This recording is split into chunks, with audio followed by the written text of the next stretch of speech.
The restaurant was the kind of place where silence cost money.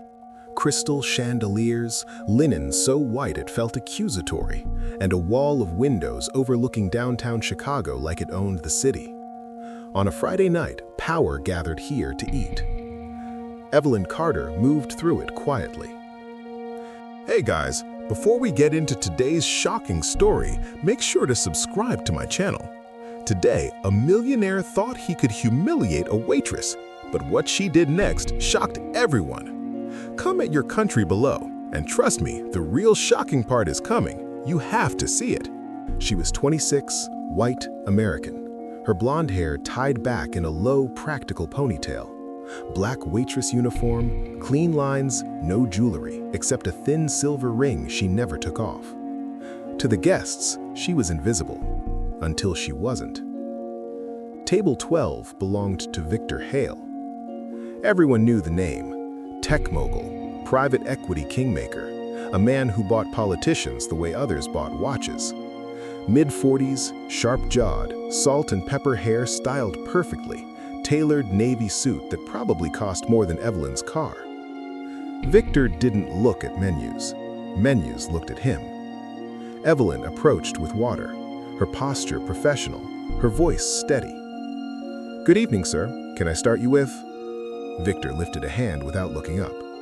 Then he spoke, in Russian. His tone wasn't conversational, it was clipped, commanding, loud that carry. Several heads turned. Evelyn didn't understand the words, but she understood the intent. He pointed at the glass, then at her shoes, then made a dismissive flick of his wrist. Laughter rippled from his guests, two executives and a woman dressed like money. Victor smirked and repeated himself, slower, exaggerating the syllables. Russian again, sharper this time. One of the executives muttered, "She probably doesn't even know what he's saying." Victor leaned back, satisfied. That's the point. Heat climbed Evelyn's neck. Her hands tightened around the tray. She felt every eye, every assumption, small, replaceable, powerless. "Sir," she said evenly, "if there's a problem." Victor cut her off with a sudden bark of Russian. The table laughed again. The woman beside him added, "It's kind of adorable when they try." Victor finally looked up at Evelyn. His eyes were cold, amused. He switched to English just long enough to sting. "I'm telling you to fix your posture and to bring what I ordered. In a real restaurant, they train better." A manager hovered nearby, already nervous. Evelyn swallowed. She nodded once. "Of course." As she turned away, Victor said something else in Russian, casual, cruel. The laughter this time was louder. She didn't need to understand the language to understand humiliation. In the service station, Evelyn paused. Her reflection stared back at her in stainless steel, calm face, steady eyes. But something had shifted. Not anger, not yet. Attention.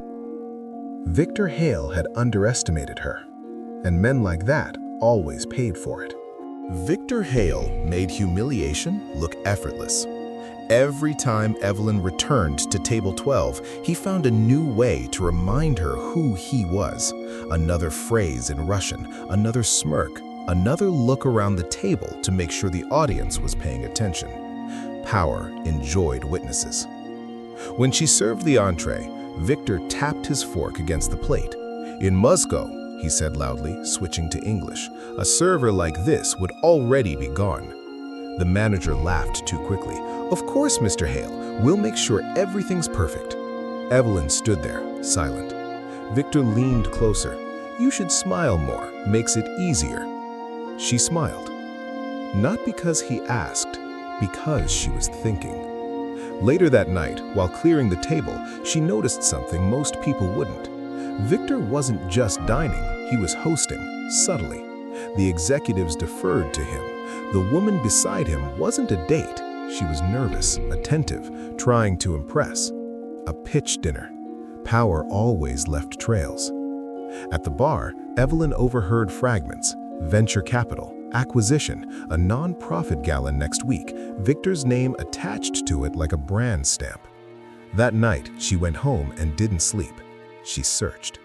Victor Hale liked to project invincibility, but his empire was layered. Public image, private leverage, philanthropy used like armor, and beneath it all, fear of embarrassment, fear of exposure. Men who humiliated others in public were terrified of being seen. The next evening, Victor returned. Same suit, same table, same confidence. Evelyn was assigned to him again. This time, when he spoke Russian, she didn't react at all. No flinch, no hesitation, just calm service, perfect timing. That unsettled him. He tested her. Louder Russian, slower words, still nothing. Finally, he leaned forward.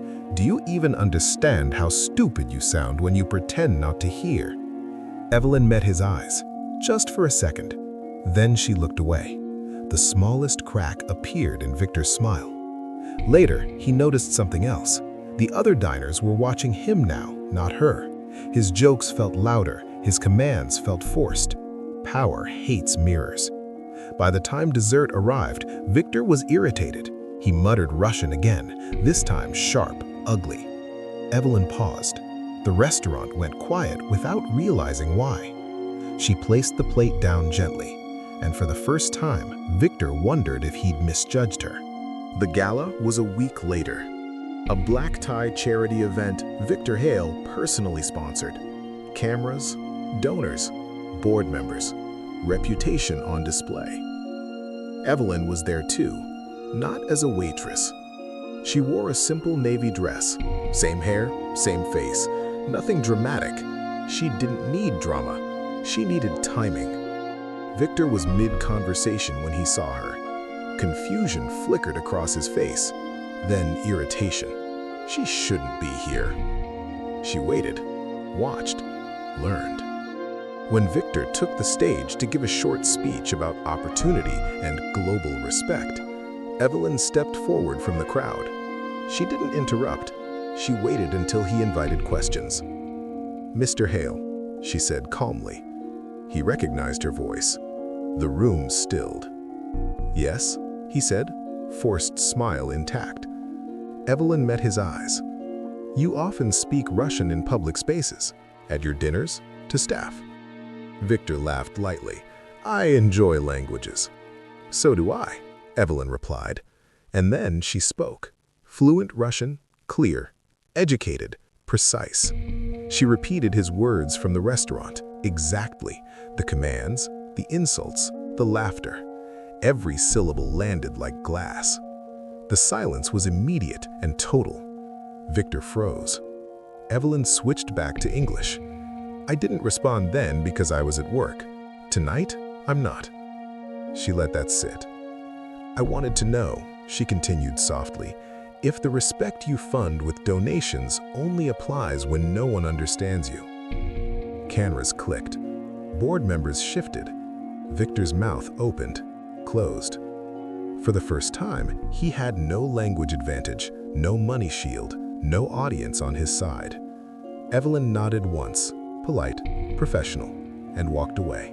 The fallout was surgical. Clips spread, not edited, not dramatized, just truth. Victor's investors asked questions. The nonprofit quietly removed his name. The executives from Table 12 stopped returning calls. Public humiliation hits hardest when it's accurate. Victor issued a statement, apologetic, vague. It didn't matter. Power doesn't survive laughter. Weeks later, Victor returned to the restaurant. No entourage, no audience. Evelyn was working. He waited. When she approached, he stood. "I owe you an apology," he said quietly. No Russian, no audience. Evelyn listened. Then she nodded. Apology accepted. She turned and walked away. Victor sat alone.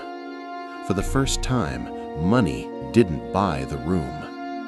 Evelyn kept working. Same job, same posture, different weight in her steps. She had never wanted his money, only his silence, and she had earned it.